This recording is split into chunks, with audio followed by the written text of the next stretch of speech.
Meus irmãos, nós temos falado sobre a nossa herança reformada, né? Nosso patrimônio, que é uma herança responsabilizadora, que é um patrimônio também desafiante. E ontem nós falamos sobre a reforma trazendo uma nova maneira de olhar a realidade, um novo quadro de referência. Falamos sobre escritura e tradição, falamos sobre a fé explícita que a reforma enfatizou, que não basta você professar uma fé, você tem que conhecer esta fé. Então você precisa ser ensinado.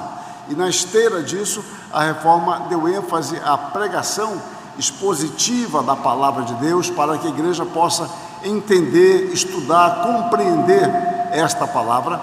E trouxemos por fim a ênfase na tradução e publicação de Bíblias e livros. E falei que o rastro da reforma era sempre levar a imprensa consigo. E não era porque ela levava a tipografia, mas ela sentia a necessidade de traduzir a Bíblia. Onde ia? Porque compreendia que Deus fala por meio da palavra. E que o fiel tem que ter a palavra, tem que ter acesso a essa palavra para que possa ler esta palavra, possa ouvir a pregação da palavra.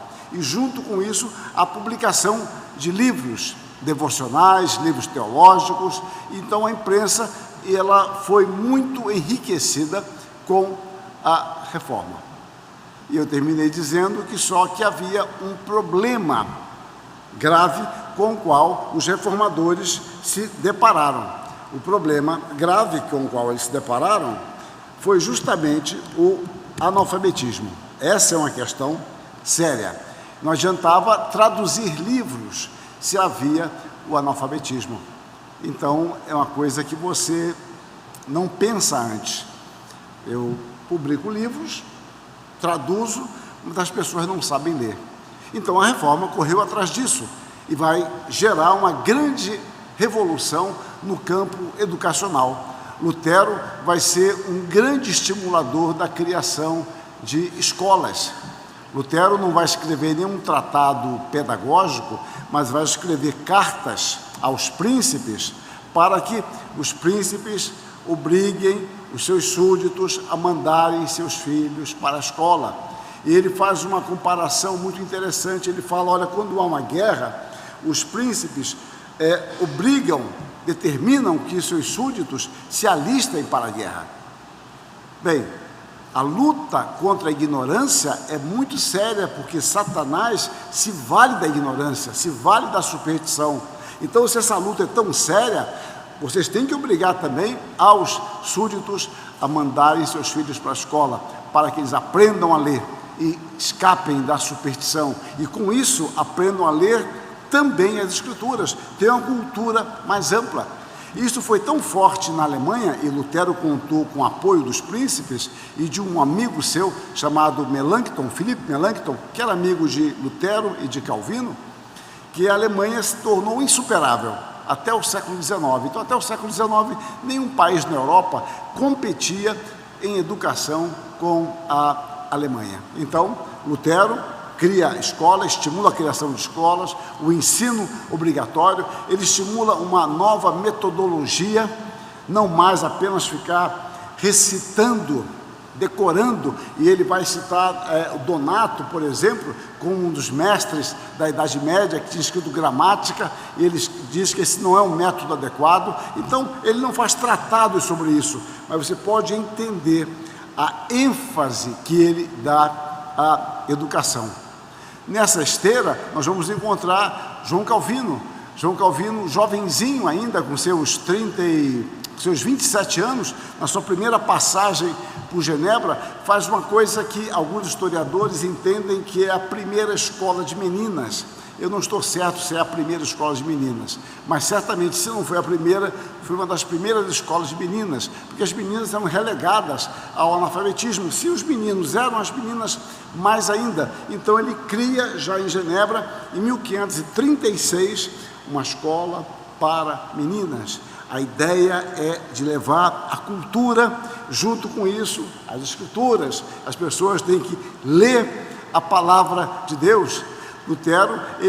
Calvino vai criar a Academia de Genebra, em 1559. Genebra, a gente pensa em Genebra como uma cidade muito próspera, e de fato é, mas Genebra era uma cidade tremendamente endividada.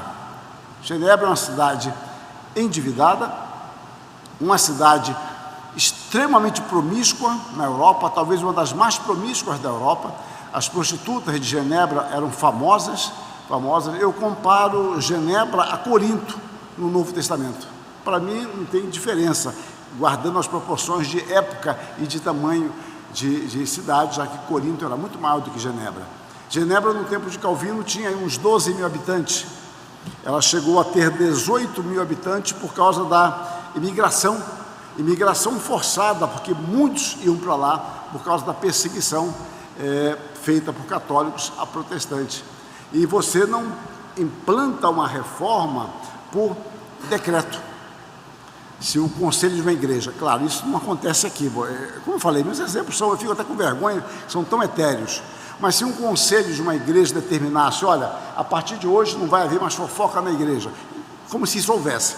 Então, se determinasse, certamente essa fofoca hipotética não terminaria ali. O conselho determinou, acabou ali. Não. No futuro, você poderia estudar dizendo, olha, o conselho determinou aqui em 2023, houve disciplinas sérias em 23, 24, 25, e olha, hoje a coisa mudou muito. Mas você sabe que aquela determinação não terminou, mas ela foi importante dentro de um processo com novas medidas para aplicar aquela decisão. Então, digamos, Genebra adotou a reforma antes de Calvino ir para lá, poucos meses antes, Farel, que adotou, com o apoio da cidade, oficialmente a reforma em 1536, uns 2 meses antes de Calvino chegar lá. Agora, implantar esta reforma é uma outra questão. Não foi à toa que mais tarde Calvino e Farel foram expulsos, depois foram convidados de volta. Eu não conto essa história porque elas não são importantes para o meu roteiro de palestra. Então, Genebra, Calvino, quando cria a academia, já perto do final da vida, é uma academia que vai se tornar uma grande referência acadêmica e espiritual. Jovens começam a ir para lá estudar por causa da referência que se torna essa academia. Mas Calvino teve que pedir esmola, literalmente, o Estado empobrecido. Estado empobrecido porque antes estava endividado e agora recebia muitos imigrantes. E, em geral, não era sempre, mas os imigrantes chegavam sem dinheiro. Os imigrantes não chegam com fartura de recursos. E a cidade tinha que, agora, ajudar essas pessoas. Então, isso vai despertar uma nova visão social da cidade para atender essas pessoas. Mas ele teve que, pessoalmente, recolher ofertas.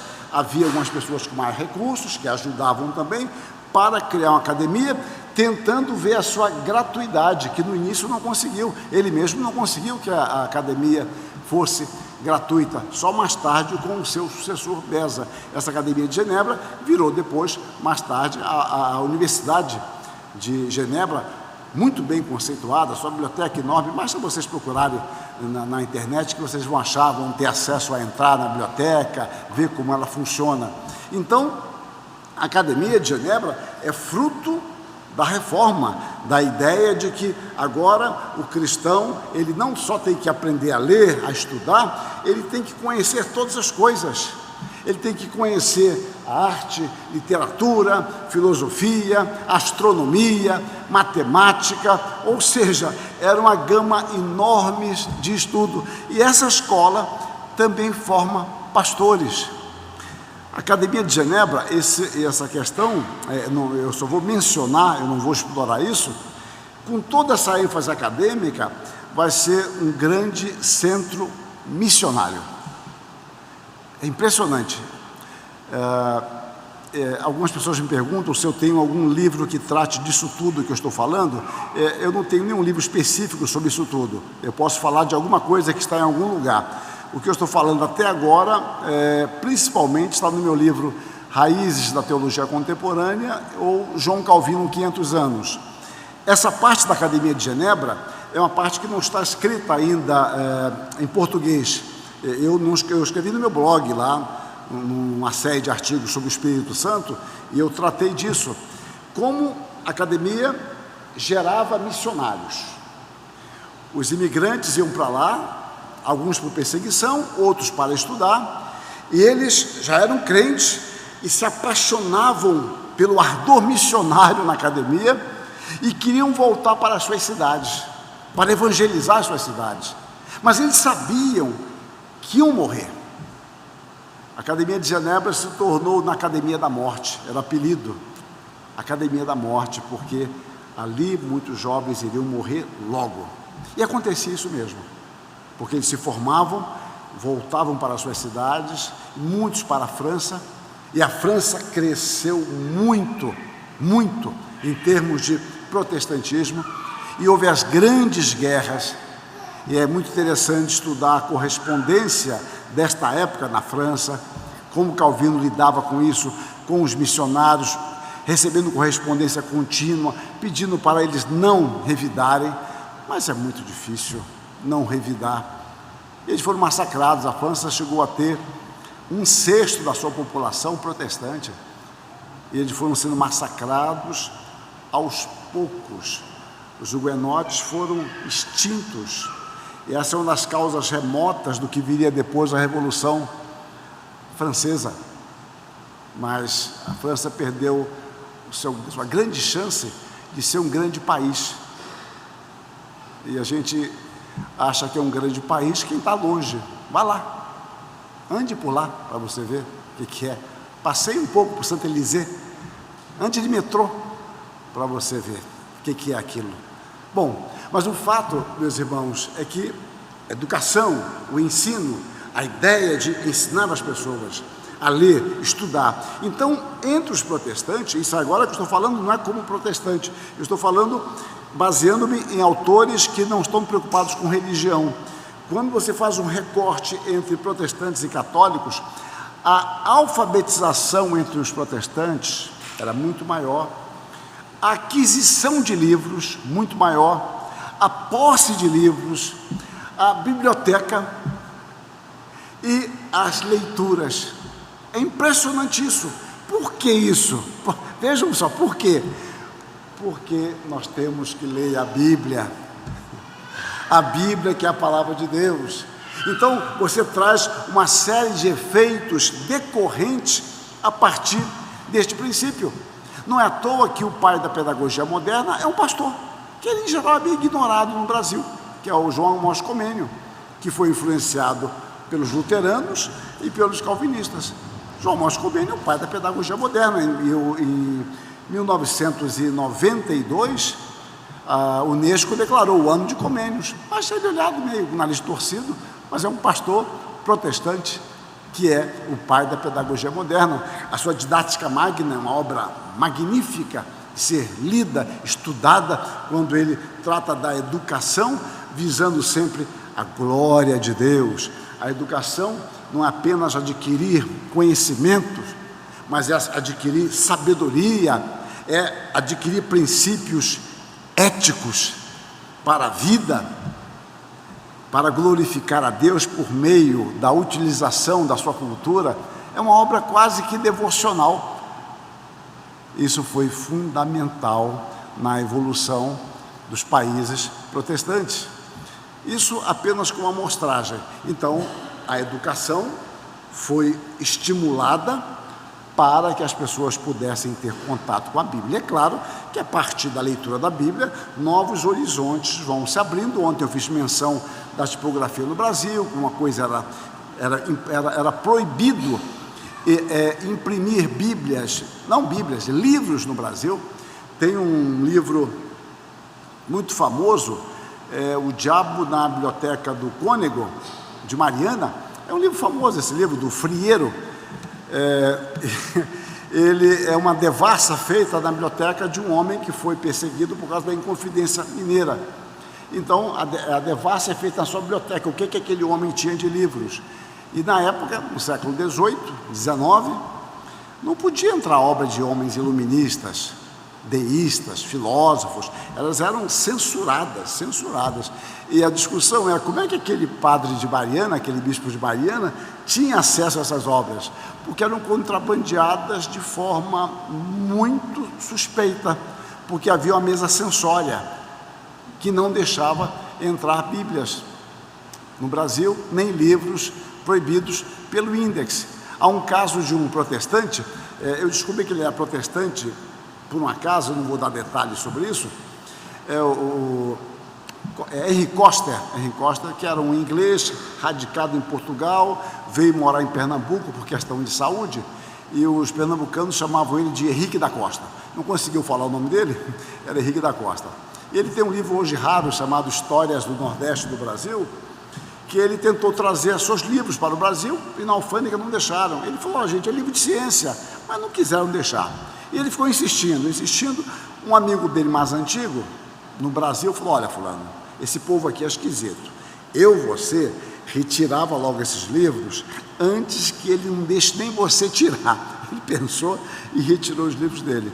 Isso que em 1816 não podia entrar livro no Brasil. Vocês vejam, o outro criou uma academia em 1559. No século XIX não podia entrar livros no Brasil. E esse Coster, Henry Coster, usou uma estratégia muito curiosa. Numa carta que ele escreve para a Sociedade Bíblica Britânica, que a gente descobre isso, e cruza os nomes, sabe que é a mesma pessoa. Ele trazia Bíblias e deixava na alfândega. Ela sabia que não ia entrar mesmo, deixava na alfândega, a caixa aberta. E ele achava bobagem, ele achava que brasileiro era curioso. Não sei de onde ele tirou isso.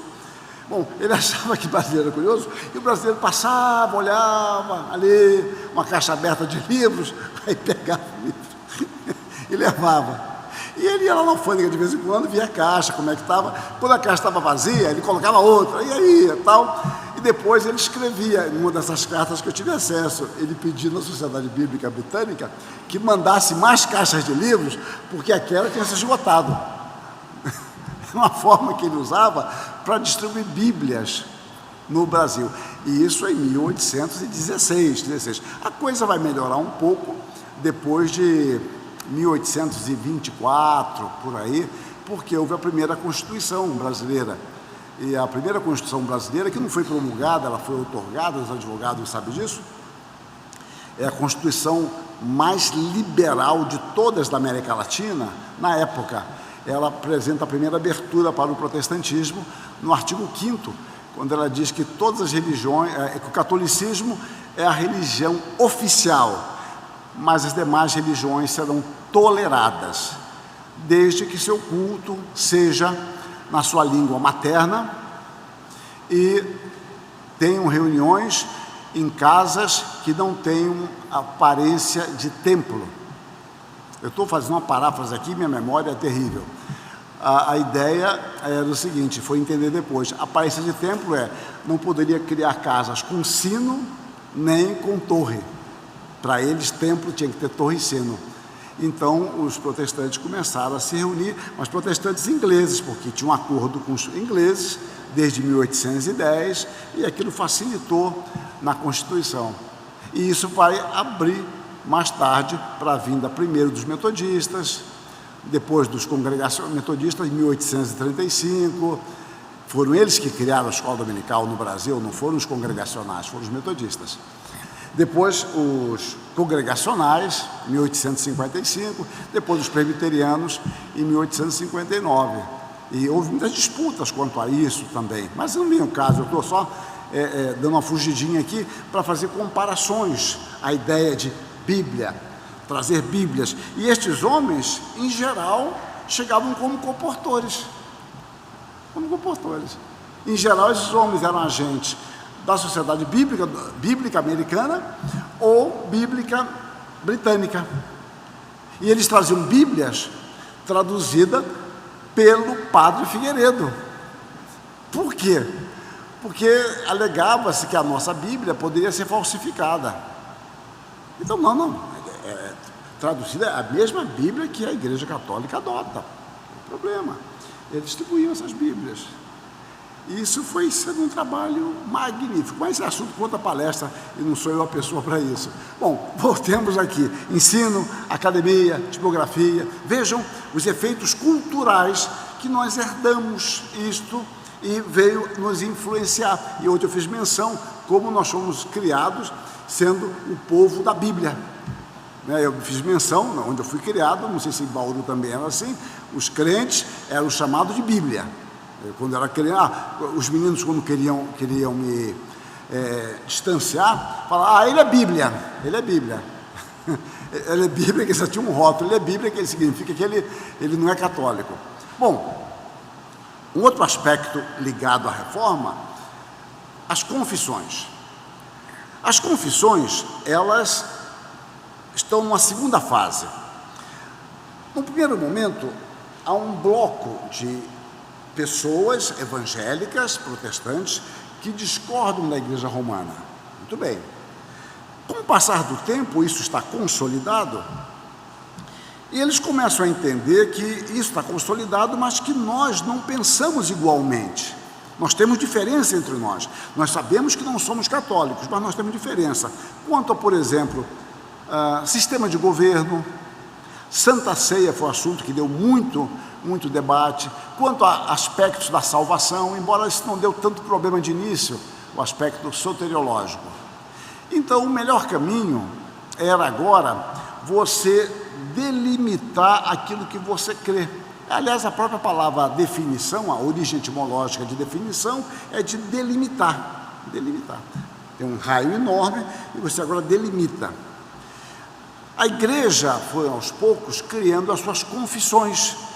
As confissões eram fruto de um estudo aprofundado da palavra, um diálogo com o outro, os debates surgiam, e nós vamos refinando a nossa teologia e vamos tentando elaborar as confissões e os catecismos.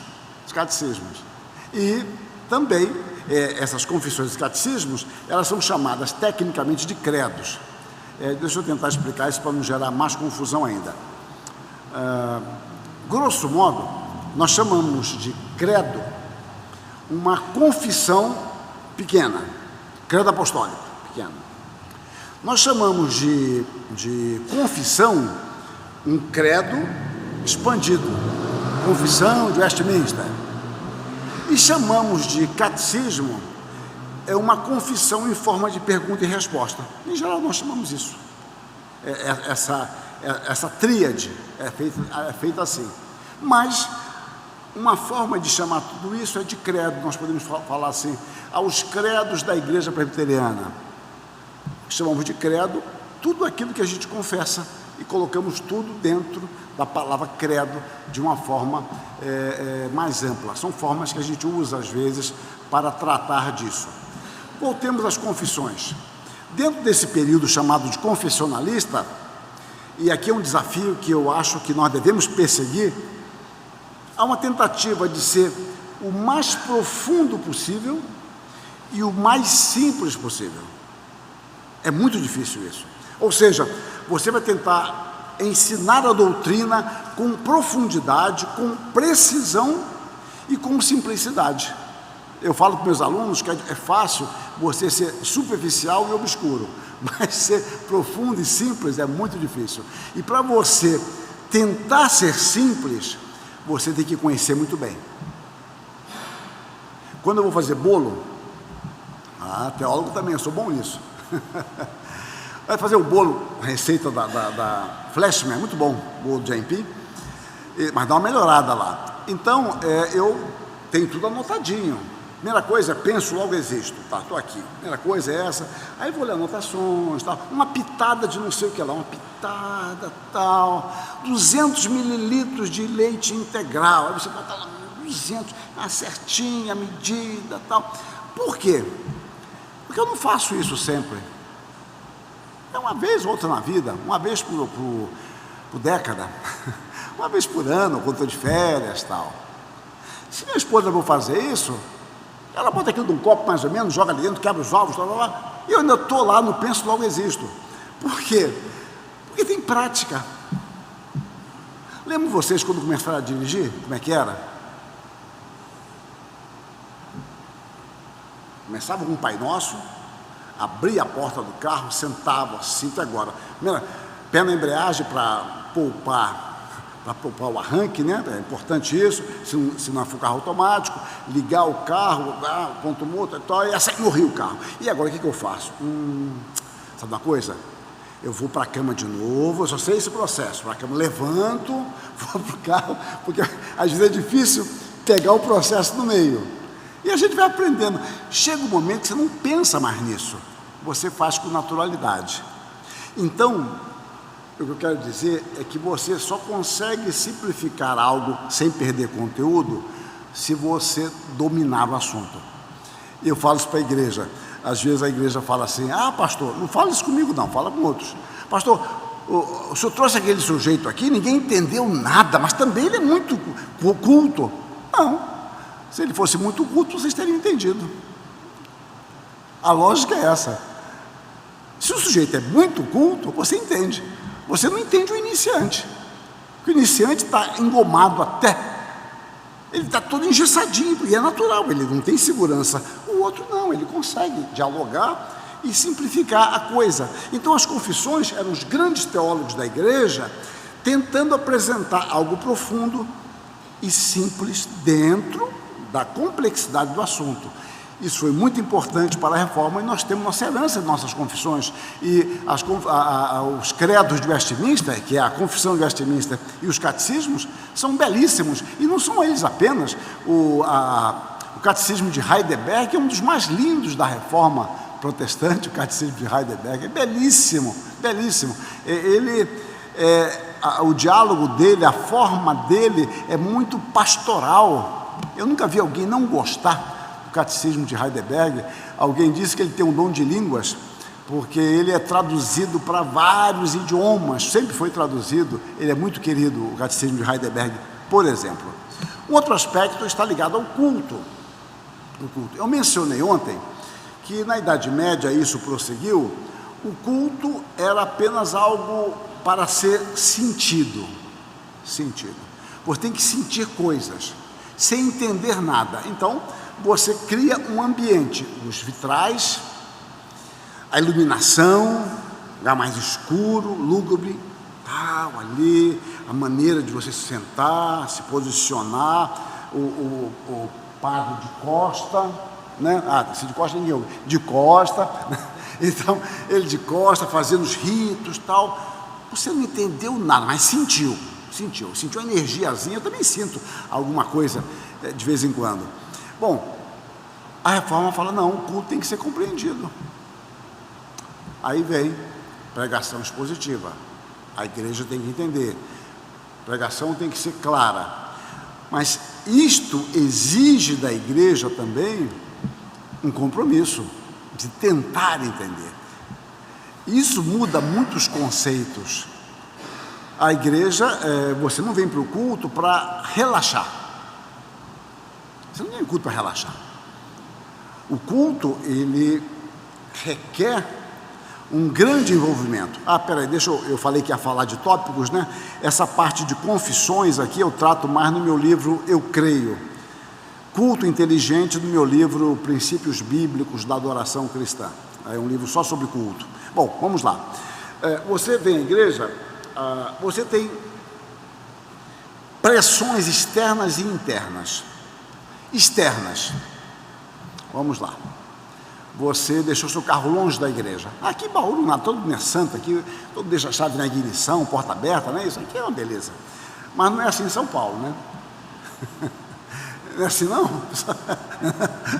Pensei que for, puxa vida. Bom, então você deixa o carro, quando alguém numa cidade mais perigosa, deixa o carro longe e dispara o alarme tudo igual.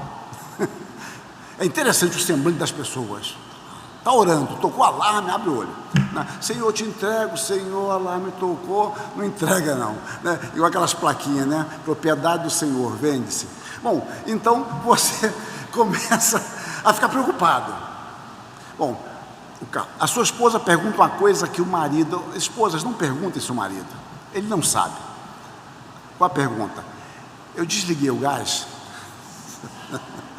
Não pergunte isso, que o homem não sabe. Mas aqui ninguém faz essas coisas.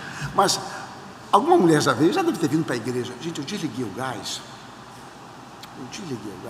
Ou eu fechei aquela janela, que o vento vem de lá e vai molhar tudo. E eu coloquei aquele falso taco, né? Se cai chuva ali, vai apodrecer tudo, ficar tudo solto. Gente, e você está aqui cantando, eu venho como estou, tudo entregarei e o taco vai soltar, Senhor. Bom, você tem esses elementos externos. Gente, nós somos humanos. Você não passou a porta da igreja, não posso sair daqui. Você não passou a porta da igreja e mudou tudo, uma energia diferente. Não funciona assim. E há elementos internos também. Você saiu de casa aborrecido com seu marido, ou vice-versa. Não é questão apenas tola, um atrasou mais do que o outro, um gosta de chegar na hora, o outro gosta de chegar em cima da hora, ou uma questão de ontem, um problema que houve lá, ou com os filhos, estavam fazendo um corpo mole, etc. Ou uma questão de vocês, ou você está preocupado com o seu trabalho, você saiu do trabalho sexta-feira, sabendo que a empresa estava demitindo pessoas, e você teme ser demitido na segunda, e agora que você entrou no financiamento para comprar seu apartamento, e se fosse demitido, como é que vai ser? E você está angustiado com isso, está angustiado. Então, há uma série de questões que nos preocupam. Então, o culto, eu chamo isso no meu livro de labor inteligente. É uma luta sua, é uma luta. Sem falar das nossas batalhas espirituais. Nós queremos nos concentrar, não conseguimos às vezes. Queremos orar, de repente não estamos orando nada. Nós estamos lendo a Bíblia, daqui a pouco não estamos lendo Bíblia coisa nenhuma. Então, a reforma enfatizará o culto integral, é o ser integral. O culto não é apenas algo para a mente, não é apenas algo para a emoção, nem algo para a vontade, mas o culto, ele tem que ser compreendido para afetar a minha emoção e mexer com a minha vontade, porque ninguém se emociona para entender, você pode se emocionar a partir da compreensão. Então a reforma vai enfatizar isso. Então há uma responsabilidade nossa de uma luta, por vezes, muito árdua, que nem sempre nós damos atenção a isso, porque achamos que o culto é relaxar, se sentir bem. Aí o pregador fala, sinta-se em casa. Sentir em casa diante de Deus, o Senhor da glória, olha, é algo muito sério. Eu me senti em casa diante de Deus da glória, muita vontade. É uma coisa muito séria. Então nós relaxamos, conversamos aí, acaba o culto, eu vou falar sobre o Palmeiras, como é que está, tal, etc., sobre o Flamengo, tal. Isso não tem nada, é apenas alguns momentos. Então isso são lutas nossas. Claro, Calvino não falou sobre o Flamengo, não. Outro aspecto na reforma, a graça comum. Esse conceito é muito importante e revolucionário. A reforma, a partir de Calvino, vai desenvolver o conceito de que Deus abençoa justos e ímpios. O sol nasce para todos, justos e injustos, a chuva, o sol. Deus manifesta a sua graça, a sua bondade até para com os ímpios e maus. Está lá em Mateus 5,45, Lucas 6,35, por exemplo. Então, a partir daí, não foi Calvino que começou com isso, ele desenvolveu isso na reforma. Antes dele, Agostinho já tinha explorado este assunto. Bom, se isso é assim, a bondade de Deus se esparrama por toda a terra. Calvino desenvolve um conceito de que toda verdade é verdade de Deus. O que significa isso? Significa que aonde surgir a verdade, ela provém de Deus. Mas aquele homem é ímpio, não importa. Se ele disse algo verdadeiro, isso não é dele, é de Deus. Eu posso usar daquilo. Quando você pega Tito 1, você pega Atos 17, Paulo cita profetas, cita poetas gregos pagãos, como disse um dos vossos profetas, ventres preguiçosos. Aquele homem não foi inspirado por Deus, mas ele disse algo que Paulo entendia que era verdadeiro, ele podia usar. É a partir daí que Calvino desenvolve o princípio de que toda verdade é verdade de Deus. Meus irmãos, isso dá uma abertura enorme para as nossas amarras. Eu posso me valer de todas as coisas para a glória de Deus, independentemente do motivo que ela foi criada. Eu posso me valer, por exemplo, das descobertas científicas, dos princípios científicos. Eu não preciso ficar restrito quanto a isso. Eu não sei quem criou esse microfone, qual o propósito, mas eu posso pegar esse microfone e usar para a glória de Deus para comunicar o Evangelho. Mas não foi feito para isso, não importa, eu posso usar esse microfone. E isto, meus irmãos, deu um impulso muito grande na ciência, de um modo especial, na Europa. O consenso é que a ciência, ela nasce num berço cristão. Por quê? No mundo pagão, os deuses, eles não têm lógica. Se você for ler Ilíada, Odisseia, de Homero, for ler o Teogonia, de, como é que é o nome dele? Hesíodo, você for ver o vídeo Metamorfoses, que é haja paciência para isso, é uma loucura, não tem sentido, os deuses mentem, traem, se contradizem. Isso já era criticado pelos próprios gregos. Xenófanes, no 5º século a.C., já criticava isso, dizendo que os homens projetavam em seus deuses os seus vícios, e é natural. Eu vou criar um Deus perfeito para quê? Eu sou pecador, eu quero criar um Deus que se pareça comigo. Por isso que você nunca vai encontrar na literatura pagã a ideia de um Deus santo. Nunca, não há Deus santo para o pagão. O conceito de santidade é da tradição judaico-cristã.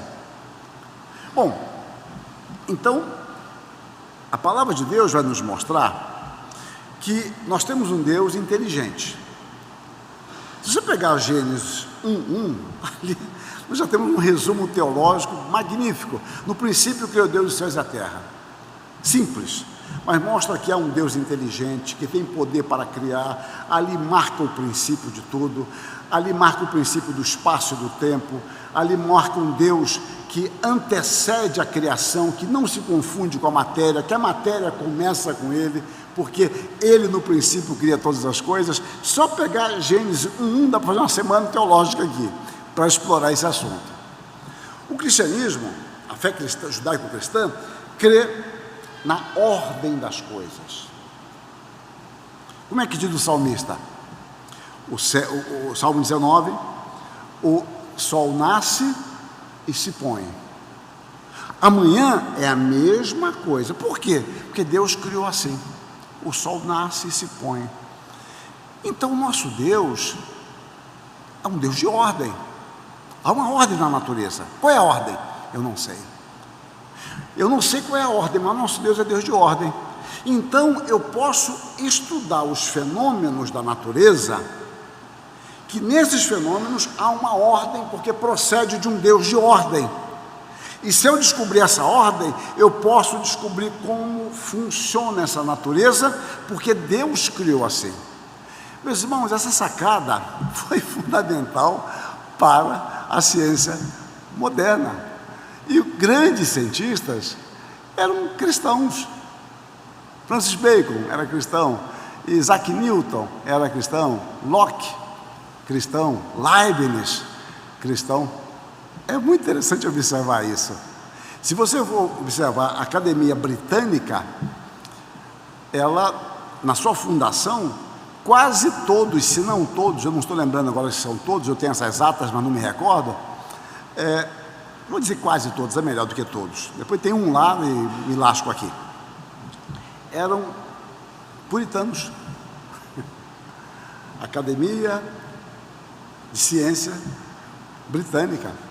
A história da ciência na Inglaterra, ela é repleta de contribuições de protestantes confessando a sua fé em Deus. E quem diz isso não sou eu, são autores marxistas que narram com objetividade isso, não tem como escapar, mostrando como a Bíblia inglesa, por exemplo, a King James, como ela modelou a mentalidade britânica.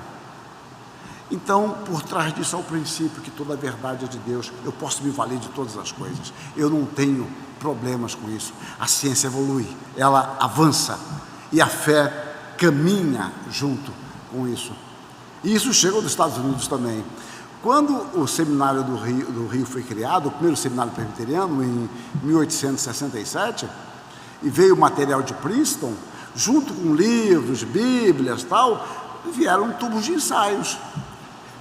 Eles pensavam o seminário e que os alunos estudassem também as ciências naturais, porque toda a verdade é de Deus. Era um tipo de mentalidade, é uma compreensão diferente. Esse campo é muito interessante. Isso aqui eu discuto mais num livro meu sobre uma fé que investiga, e uma ciência que crê. Eu faço um jogo de palavras discutindo sobre ciência, ridicularizando o conceito de uma ciência, né?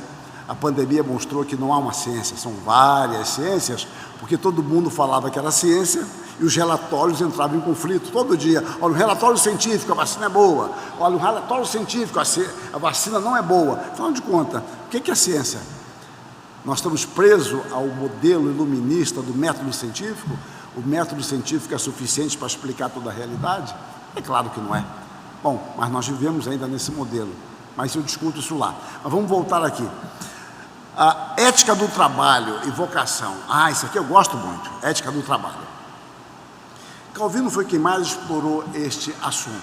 O princípio é de que nós somos criados para o trabalho, que o trabalho é a nossa vocação. O trabalho não está associado ao pecado. O homem foi dado o trabalho a ele e a mulher antes da queda. Antes da queda, eles já tinham que cuidar do jardim do Éden. Só que nós temos uma infelicidade em nossa língua. É que a palavra trabalho em nossa língua vem do verbo tripalhar. Tripalhar é torturar com 3 paus. Então, trabalho para nós é tortura. Por isso que eu brinco com meus alunos: você não vai pedir aumento de salário falando, olha, eu amo o meu trabalho. Eu durmo domingo à noite eu não choro, eu estou alegre, porque segunda-feira eu quero meu trabalho. Olha, eu estou doido para chegar segunda-feira, quero um aumento. Duvido. Não, então eu vou descontar seu salário. Você gosta? A ideia de que você não goste, que aquilo ali, olha, aqui há uma insalubridade. O que é uma insalubridade? É seus filhos que ficam mandando em mim todo o tempo, cada um fala uma coisa. Trabalho é tortura. Essa é a origem da nossa palavra trabalho. E veja só a nossa língua. A mulher, quando vai dar à luz, ela está em lazer de parto? Perdoe meu trocadilho, mas é em trabalho de parto. Por que trabalho de parto? Porque é difícil, não é uma coisa fácil. A palavra trabalho está associada a isso, ao tripalhar, algo de torturar. E a gente brinca: olha, eu não quero trabalho, eu quero emprego. Não se falava isso antigamente? A fulano quer trabalho, quer emprego. Se você for para um pensador do Rio de Janeiro que já morreu, nem emprego ele quer sossego, né? Veja como é que as coisas vão. Os americanos têm uma outra origem, a sua língua. A palavra trabalho não vem do tripalhar. Eles trazem uma cultura diferente para a gente. A igreja adotou uma linguagem estranha para nós. Não sei se ainda usa essa linguagem hoje. Tem trabalho na igreja? Não tem trabalho na igreja no sábado? Tem trabalho quinta-feira. Para nós não ver essa ideia de tortura. Veio na cultura, mas não na cultura evangélica, porque nós herdamos isso dos missionários. Trabalho não é uma coisa ruim, é uma coisa boa. Mas a nossa cultura, a ideia de trabalho é algo de torturante. O tripalhar é algo torturante. O trabalho é algo para ser sofrido mesmo. O trabalho é algo difícil, não é uma coisa boa. A reforma, ela vai dar ênfase de que o trabalho, então Calvino vai ter 3 princípios muito importantes na sua ética do trabalho. Primeiro, é que a nossa vocação é trabalhar para a glória de Deus. Não há diferença qualitativa no nosso trabalho. A questão gira em torno de como eu faço o meu trabalho. Se eu faço para a glória de Deus ou não. Não é o trabalho em si, se meu trabalho é mais importante ou menos importante. Não é isso. É como você realiza o seu trabalho. Nós devemos procurar glorificar a Deus na forma como nós trabalhamos, porque nós recebemos nossos talentos de Deus. Eu trabalho isso com os alunos, não em termos de matéria, eu não dou essas matérias, mas eu converso com eles, falando sobre o seminário, é o uso dos dízimos e das ofertas, né? Por isso que eu tiro o couro deles, né? Para valorizar os dízimos e ofertas. Segundo princípio, é o princípio da poupança. Calvino entendia que você não é dono de nada, Deus é que é dono.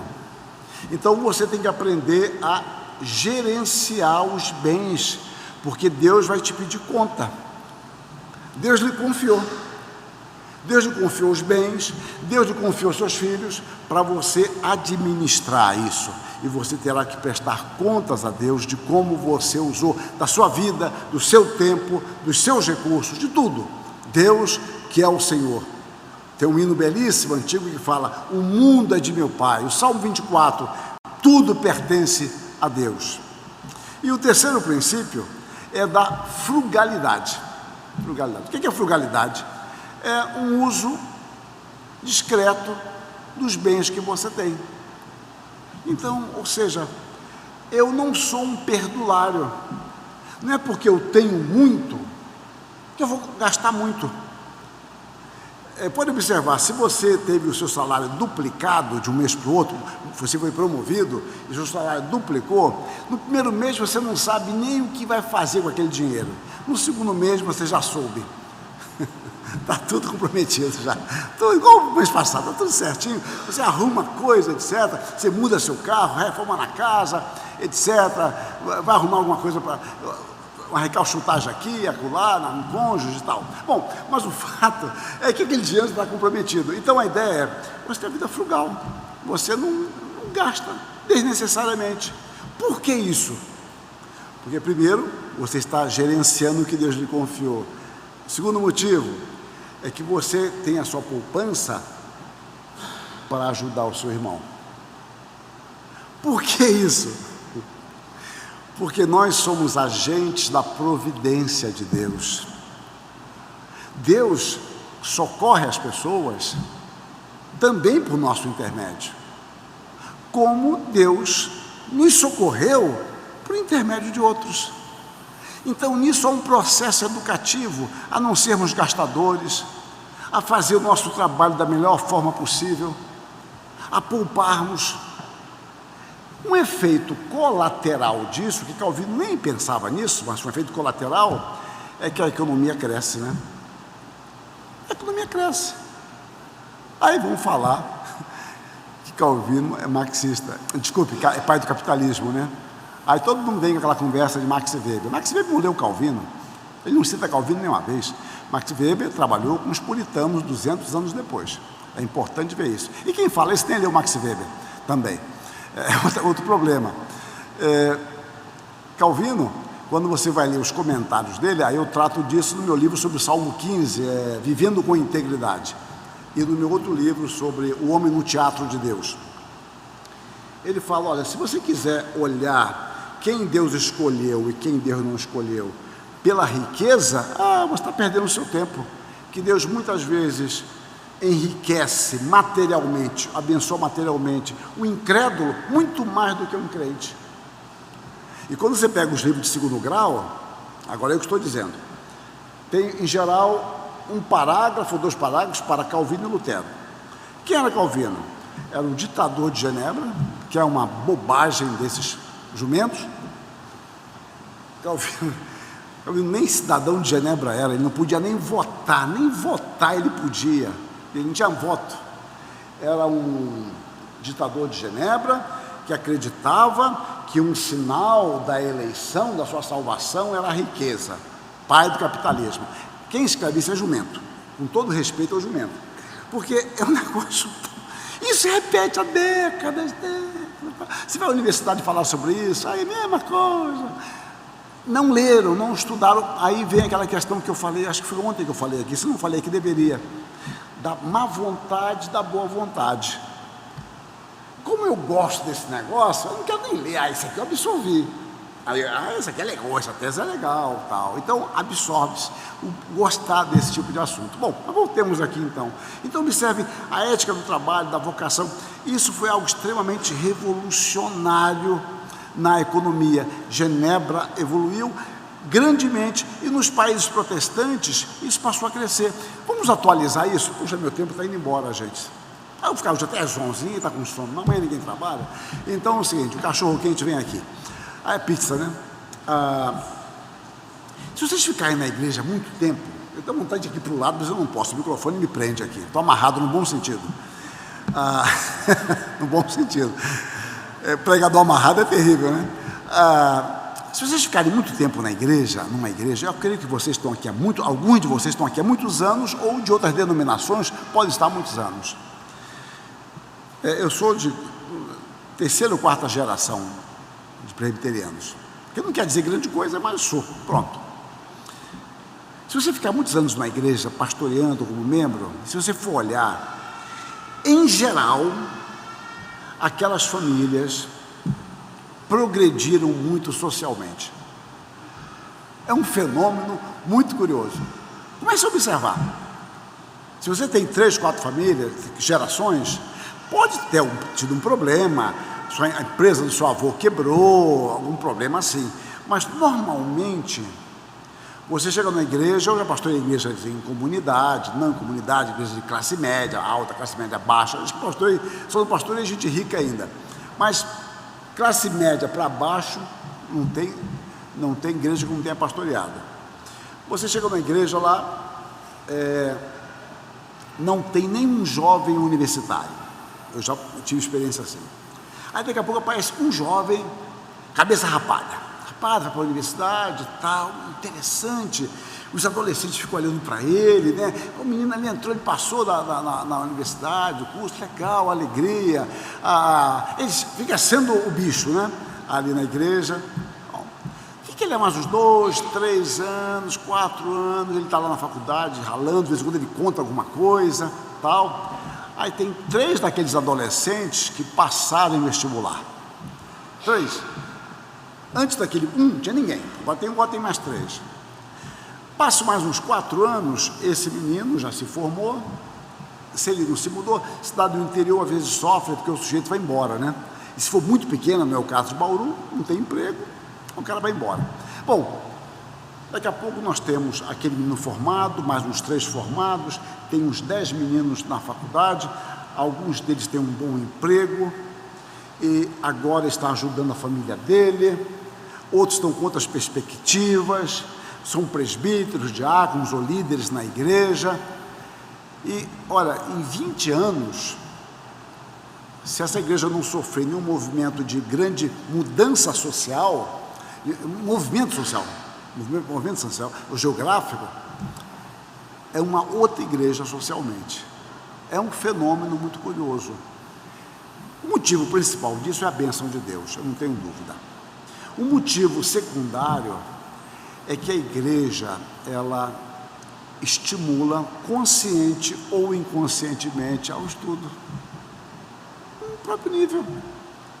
Veja isso aqui, eu estou falando coisas muito simplórias, me perdoe, mas isso aqui, deve ter pessoas aqui PhDs, mestres, deve ter aqui bacharelados, pessoas que segundo grau, primeiro grau, e pode ser que tenha, se não tiver nenhum problema, eu estou ilustrando hipoteticamente aqui, alguém que aprendeu a ler na Bíblia.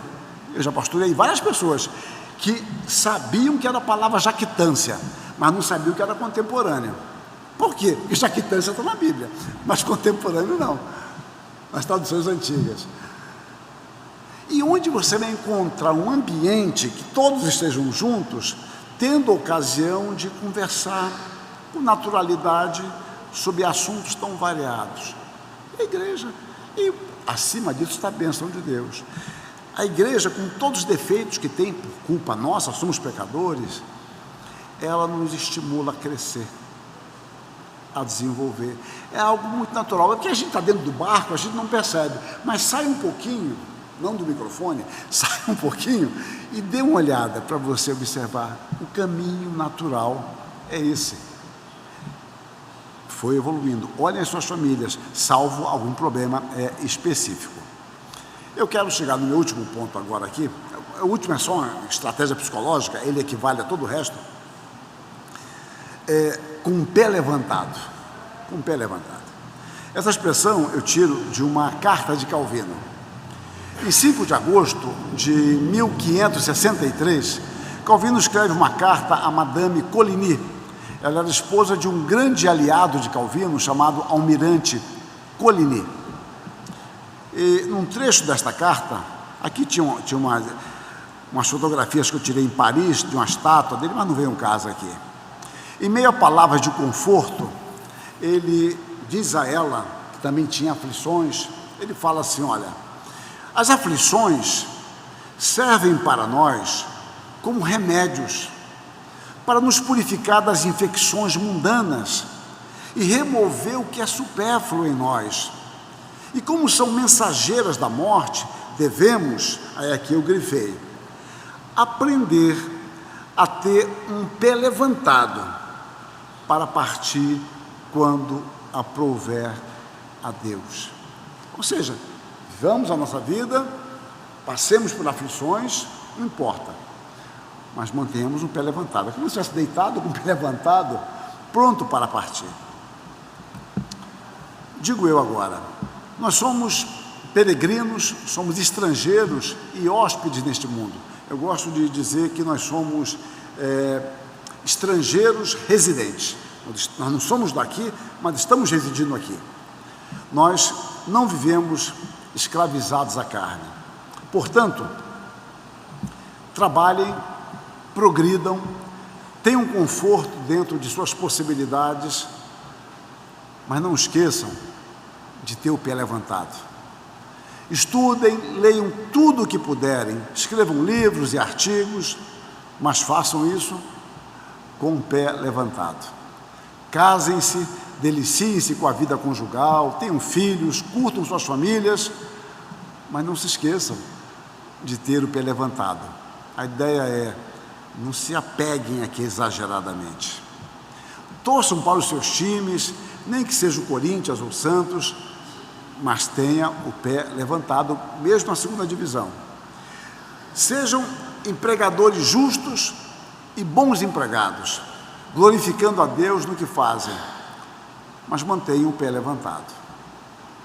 Tenham uma visão social, olhem para os seus irmãos, pelos seus inimigos, procurem ajudar quem precisar, mas tenham o pé levantado.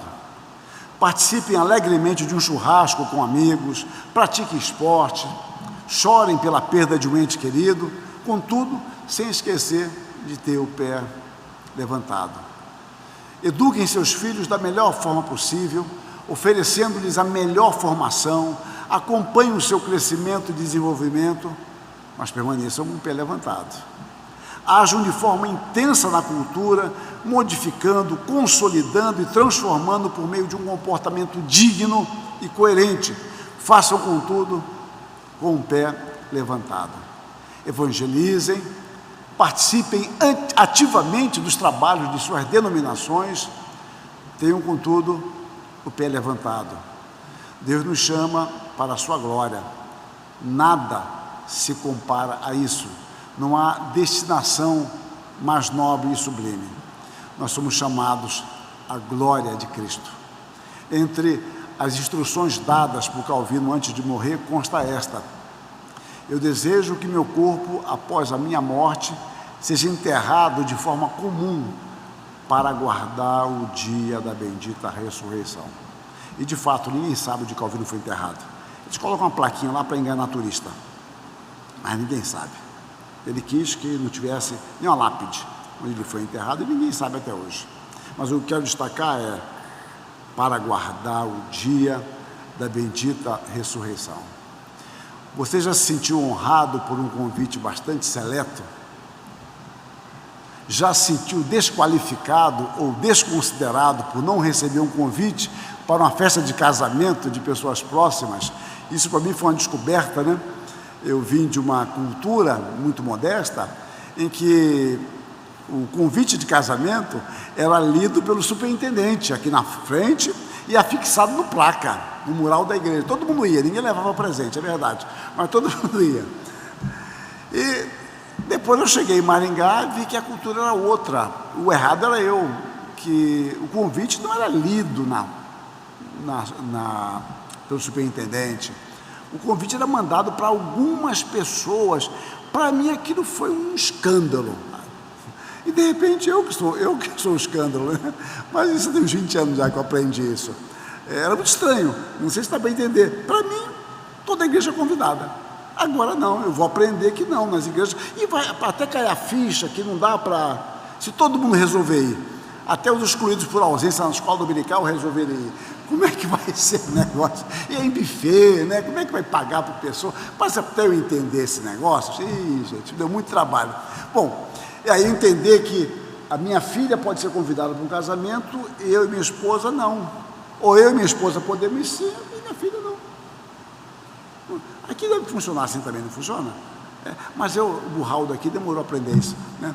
Aprendi depois de velho. Mas é por causa da cultura de onde eu vim. As igrejas eram muito modestas, pequenas, então não tinha isso.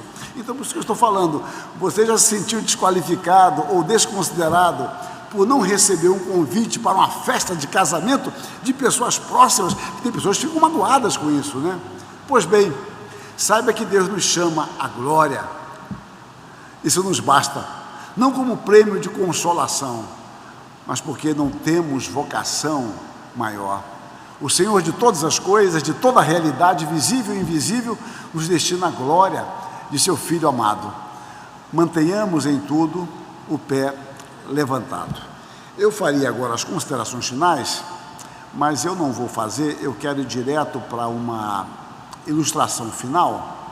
E aqui, nessas considerações finais, eu apenas resumo algumas coisas, falando sobre que o pensamento reformado entende que não há uma diferença entre secular e religioso, ou profano e secular, mas que somos desafiados a viver a nossa fé aonde Deus nos colocar. Ou seja, é a nossa função no mundo, desenvolver o nosso trabalho no mundo, viver a nossa fé onde nós estamos. E eu digo aqui nas minhas considerações finais que eu vejo com tristeza já há muitos anos professores universitários que, quando vão para a academia, eles começam a fazer concessões em sua fé para poderem ser aceitos, porque o cristianismo, ele de fato não está na moda na academia. Há muitos anos, de um modo muito especial, nos cursos de ciências sociais, por exemplo, jornalismo, antropologia, sociologia, filosofia, psicologia, Deus é simplesmente desconsiderado. E por vezes você se sente muito pressionado ali dentro. E eu trabalhei muito com isso, via colegas meus, pastores inclusive, a fazerem concessões para serem aceitos, e eles não entendiam que essas concessões, além de serem um desrespeito para com Deus e para com a sua fé, eles não conseguem nenhum respeito dos ímpios, que os ímpios riem deles pelas costas, porque eles são fracos, são infiéis.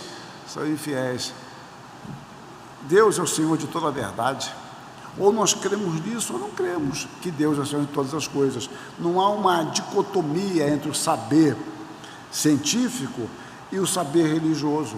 Deus é o Senhor de toda a realidade. O que pode haver é uma compreensão errada nossa das Escrituras e um conhecimento errado daquilo que é considerado ciência.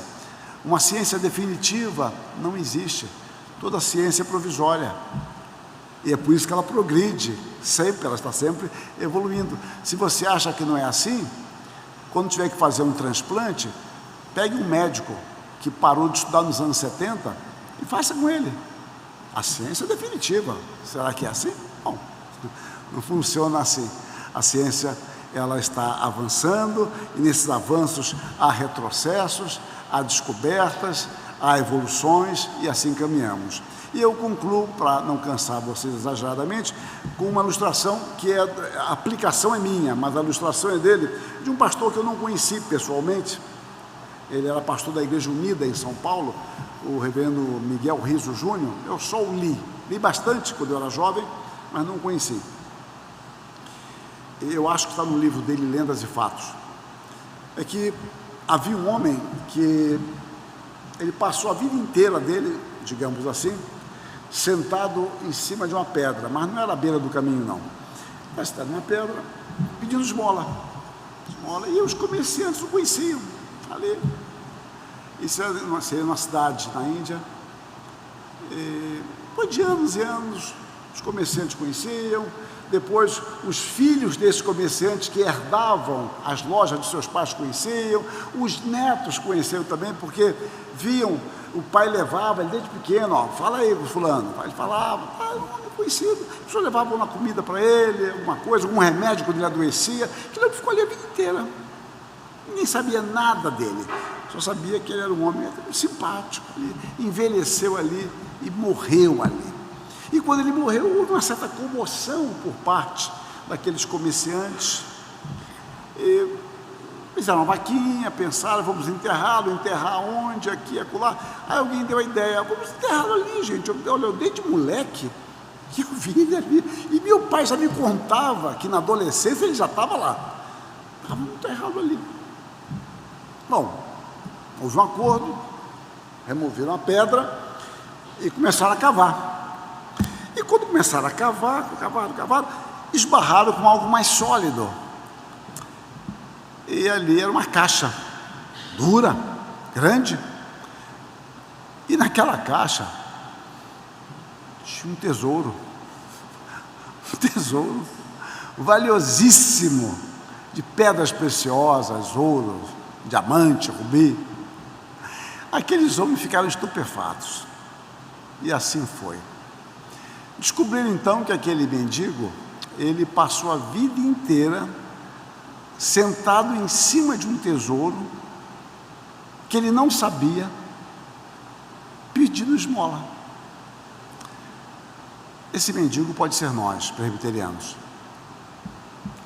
Nós temos uma herança magnífica, riquíssima, e nós nem sempre exploramos o nosso patrimônio. Nós ficamos copiando bobagens, superficialidades, bobagens mesmo, que nada acrescentam, que não nos edificam, não nos enriquecem. Não que vamos viver do passado, não é isso, mas nós temos um patrimônio que nos permitiu chegar aqui, e cabe a nós, porque o nosso patrimônio é desafiante, a enriquecer ainda mais as futuras gerações com aquilo que Deus tem nos dado por meio da sua palavra. Então nós somos ricos pela graça, porque nossos pais deixaram isso para nós pela graça, e cabe a nós deixar para os nossos filhos. Nós ouvimos, Senhor, os nossos pais nos têm contado, e Deus nos abençoe. Amém.